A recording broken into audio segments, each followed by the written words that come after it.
आज हम एक बहुत ही अजीब कानूनी पहेली को सुलझाने की कोशिश करेंगे।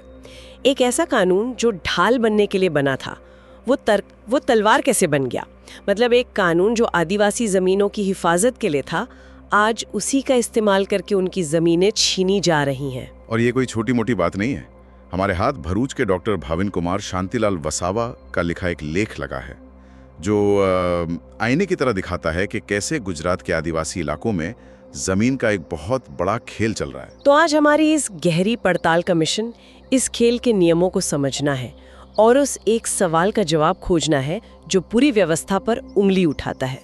चलिए इस उलझन की तह तक जाते हैं। तो सबसे पहले ये समझते हैं कि ये कानून जिसे 73 AA कहा जा रहा है, आखिर है क्या? इसका इरादा तो मतलब नेक ही रहा होगा। बिल्कुल, इसका इरादा सिर्फ नेक नहीं बल्कि क्रांतिकारी था। यहाँ ये समझना दिलचस्प है कि इस कानून की जड़ें कितनी गहरी हैं। डॉक्टर वसावा अपने लेख में बताते हैं कि इसका आधार है छोटा नागपुर टेनेंसी एक्ट। अच्छा। ये वो कानून में जो बिरसा मुंडा जैसे महान आदिवासी योद्धाओं के संघर्ष, उनके विद्रोह और बलिदानों के बाद बना था। मतलब इसके पीछे एक पूरा इतिहास है, एक लड़ाई है। हाँ, एक बहुत बड़ी लड़ाई। गुजरात में इसी कानून की आत्मा को आप कह सकते हैं 73 AAA के नाम से लागू किया गया। मकसद एकदम साफ था, किसी भी हालत में किसी भी धोखे से आदिवासी की जमीन गैर आदिवासी के हाथ में ना जाए। इसे एक सुरक्षा कवच की तरह बनाया गया था। एक सुरक्षा कवच जिसमें अब सेंध लग चुकी है। यहीं से कहानी पूरी तरह पलट जाती है। लेख के मुताबिक गुजरात के कई आदिवासी बहुल जिलों में जैसे भरूच, वलसाड़, सूरत, डांग, नर्मदा, छोटा उदयपुर, वहाँ एक अजीब सा पैटर्न देखने को मिल रहा है। और ये पैटर्न बहुत ही चालाकी से बुना गया है। पूरी प्रक्रिया को देखें तो समझ आता है कि ये कैसे काम करता है। सबसे पहले कम पढ़े लिखे या जरूरतमंद आदिवासी परिवारों को निशाना बनाया जाता है। उन्हें बड़े बड़े वादे करके या पैसे का लालच देकर फंसाया जाता है। अच्छा, और फिर क्या होता है? फिर उनकी जमीन का एक छोटा सा हिस्सा, वो भी गैर कृषि काम के लिए किराए पर ले लिया जाता है। जैसे कि वजह बड़ी मामूली होती है। कोई कहता है कि दुकान खोलनी है, कोई कहता है कि रेत या खनिज रखने के लिए एक स्टॉकयार्ड बनाना है, या कभी-कभी तो बस इतना कहा जाता है कि खदान से निकलने वाले ट्रकों के लिए एक रास्ता चाहिए। और ये सब बातें क्या सिर्फ जुबानी होती हैं या नहीं? यही तो सारा खेल है। ये सब हवा में नहीं होता। बाकायदा स्टैम्प पेपर पर एक लिखित समझौता, एक करार किया जाता है। ओहो। आदिवासी मालिक को लगता है कि सब कुछ पक्का और कानूनी तरीके से हो रहा है। उसे भरोसा दिलाया जाता है कि ये बस एक किराएदारी का एग्रीमेंट है। ये तो सचमुच एक जाल है। मतलब आदिवासी मालिक को लग रहा है कि वो एक कानूनी समझौता कर रहा है, पर असल में वो अनजाने में अपने ही खिलाफ एक सबूत तैयार कर रहा है। बिल्कुल। तो जब ये मामला अधिकारी के पास पहुंचता है तो जाहिर है कि इसका नतीजा अच्छा नहीं होता होगा। अच्छा नहीं, बल्कि विनाशकारी होता है। जब ये करारनामा प्रांत अधिकारी या कलेक्टर की नजर में आता है तो उन्हें कानून के हिसाब से एक्शन लेना ही पड़ता है। वो देखते हैं कि 73 AA का साफ साफ उल्लंघन हुआ है, क्योंकि इस कानून के तहत बिना कलेक्टर की पूर्व अनुमति के आदिवासी जमीन का ऐसा कोई भी ट्रांसफर या करार वो गैर कानूनी है। और फिर सजा किसे मिलती है? मतलब उस आदिवासी को, या कानून के मुताबिक जो गैर आदिवासी व्यक्ति जमीन खरीदता है या किराए पर लेता है, उस पर जमीन की जो बाजार कीमत है उसका 3 गुना तक जुर्माना लगाया जाता है। 3 गुना जुर्माना? ये तो काफी बड़ी सजा है। हाँ, लेकिन कहानी का सबसे चौंकाने वाला और दुखद मोड़ अब आता है। जुर्माने के बाद वो जमीन आदिवासी मालिक को वापस नहीं मिलती। क्या? उस जमीन को श्री सरकार कर दिया जाता है, यानी सरकार उसे अपने कब्जे में ले लेती है। एक मिनट, ये क्या बात हुई? धोखा हुआ आदिवासी के साथ फंसाया गया उसे, और आखिर में जमीन भी उसी की चली गई। जुर्माना तो गैर आदिवासी पर लगा, लेकिन सजा आदिवासी को मिली। ठीक यही हो रहा है। नतीजा ये होता है कि वो आदिवासी परिवार जिसकी वो जमीन पीढ़ियों से थी, अपनी ही जमीन खो देता है। और विडंबना देखिए, उसी कानून के तहत खो देता है जो उसकी रक्षा के लिए बनाया गया था। ये तो बिल्कुल समझ से बाहर है।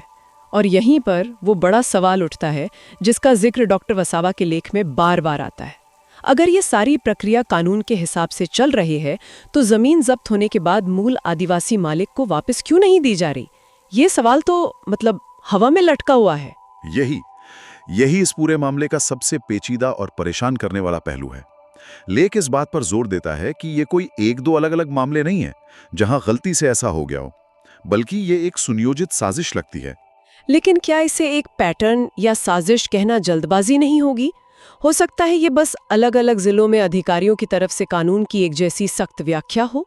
स्रोत इस पर क्या कहता है? क्या वो इसे किसी संगठित योजना से जोड़ता है? आपका सवाल बहुत वाजिब है। और देखिए, लेख सिर्फ आरोप नहीं लगाता, बल्कि तर्क देता है।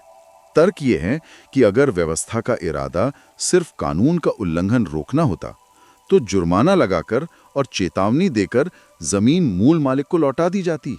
कानून में इसकी गुंजाइश भी है। जी, जमीन का न लौटना ये इस बात का साफ संकेत है कि शायद असली लक्ष्य कानून का पालन करवाना नहीं, बल्कि जमीन का हस्तांतरण है। उसे आदिवासी के हाथ से निकालकर सरकारी कब्जे में लेना है। मतलब इरादों पर सवाल उठाया जा रहा है। बिल्कुल।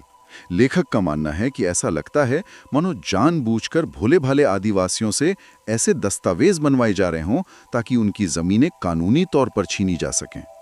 और ये सिर्फ भरूच या वलसाड़ की बात नहीं, बल्कि डांग, छोटा उदयपुर, दाहोद, पंचमहल जैसे कई जिलों में ऐसी घटनाएं सामने आ रही हैं। जब एक ही तरह का अपराध एक ही तरीके से कई जगहों पर हो रहा हो, तो उसे महज एक संयोग मानना मुश्किल हो जाता है। ये तो बहुत ही गंभीर बात है। तो इस खतरनाक जाल में फंसे हुए लोगों के लिए क्या कोई रास्ता है, या जो फंस सकते हैं वो खुद को कैसे बचाएं? लेख में कुछ समाधान सुझाए गए हैं। हाँ, और ये बहुत ज़रूरी जानकारी है। लेख में बचाव और समाधान दोनों के बारे में बताया गया है। सबसे पहली और सबसे ज़रूरी सलाह है रोकथाम की, मतलब prevention is better than cure. सही। अपनी ज़मीन का कोई भी हिस्सा किसी भी काम के लिए, चाहे किराए पर ही क्यों ना देना हो, ऐसा कोई भी करार करने से पहले कलेक्टर से पूर्व अनुमति यानी प्रायर परमिशन लेना अनिवार्य है। अच्छा। अगर अनुमति मिल जाए तो सब कानूनी है। बिना अनुमति के ये कदम उठाना ही अपने पैर पर कुल्हाड़ी मारने जैसा है। ठीक है, ये तो हुई बचाव की बात। लेकिन अगर किसी से ये गलती हो चुकी हो, किसी की जमीन पहले ही श्री सरकार के खाते में जा चुकी हो, तो क्या उसके लिए सारे रास्ते बंद हो गए? नहीं, लेख के अनुसार तब भी एक रास्ता है, और वो रास्ता उसी पुराने कानून के अंदर छिपा है। उन्हें घबराना नहीं चाहिए। उन्हें कलेक्टर के पास मुंबई लैंड रेवेन्यू कोड 1879, जो कि एक 100 साल से भी ज्यादा पुराना कानून है, उसी की धारा 73 AA का हवाला देते हुए जमीन वापस करने के लिए एक लिखित आवेदन करना चाहिए। और क्या कलेक्टर के पास ये अधिकार है कि वो जमीन वापस कर दे? हाँ, कानून में इसका प्रावधान साफ तौर पर है। जब ऐसा आवेदन किया जाता है तो कलेक्टर एक बॉन्ड या कह लीजिए शपथ पत्र लेकर जमीन वापस दे सकते हैं। इस बॉन्ड में जमीन के मालिक को बस ये वचन देना होता है कि वो भविष्य में ऐसी गलती नहीं दोहराएगा और कानून का पालन करेगा।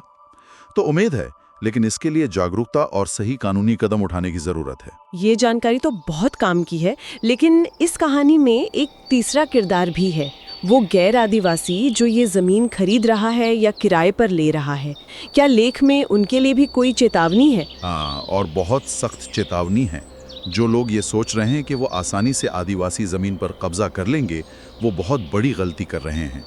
लेख में भीमपुर और रतनपुर जैसी जगहों का उदाहरण दिया गया है, जहां ऐसे मामलों में पकड़े जाने पर लोगों पर करोड़ों रुपए के जुर्माने लगाए गए हैं। करोड़ों में? मतलब सरकार को तो अपना राजस्व मिल रहा है, खरीदार को भारी सजा मिल रही है, और इस पूरी प्रक्रिया में जो असली पीड़ित है, आदिवासी, वो खाली हाथ रह जाता है। ये तो न्याय के सिद्धांत के खिलाफ लगता है। आपने बिल्कुल सही नब्ज पकड़ी है। यही तो इस पूरे तंत्र का सबसे बड़ा विरोधाभास है। कानून तोड़ने वाले को आर्थिक दंड मिल रहा है जो शायद वो भर भी दे, लेकिन जिस व्यक्ति का सब कुछ लुट गया उसे कुछ नहीं मिलता। और ये बात हमें फिर से उसी सवाल पर ले आती है, अगर खरीदारों पर इतने भारी जुर्माने हो रहे हैं तो उस पैसे का एक हिस्सा मुआवजे के तौर पर आदिवासी को क्यों नहीं दिया जा सकता? या कम से कम उसकी जमीन तो उसे वापस मिलनी ही चाहिए। बिल्कुल। तो इस पूरी चर्चा को समेटते हैं, हम कहाँ पहुँचते हैं? एक कानून जो रक्षक होना चाहिए था, वो जानकारी की कमी और शायद कुछ लोगों की बुरी नीयत के कारण भक्षक बन गया है। और जैसा कि डॉक्टर वसावा का लेख इशारा करता है, ये सिर्फ जमीन का एक टुकड़ा खोने की बात नहीं है। ये आदिवासी समुदाय के संवैधानिक अधिकारों, उनकी संस्कृति और उनके अस्तित्व पर एक हमला है। जमीन उनके लिए सिर्फ संपत्ति नहीं, उनकी पहचान है। सही बात है। ये जमीनें महज जमीनें नहीं हैं, ये उनकी विरासत है। बिल्कुल। लेख हमें बिरसा मुंडा जैसे योद्धाओं के बलिदान की याद दिलाता है। उन्होंने जिस स्वाभिमान और अधिकार के लिए अपनी जान दी, उसे बचाना सबकी जिम्मेदारी है। और ये चर्चा एक बहुत गहरा, सोचने पर मजबूर करने वाला सवाल खड़ा करती है। जब सुरक्षा के लिए बनाए गए औजार ही किसी समुदाय के खिलाफ हथियार बन जाएं, तो उस विरासत की रक्षा का असली मतलब क्या रह जाता है? ये एक ऐसा सवाल है जिस पर हम सभी को सोचना चाहिए।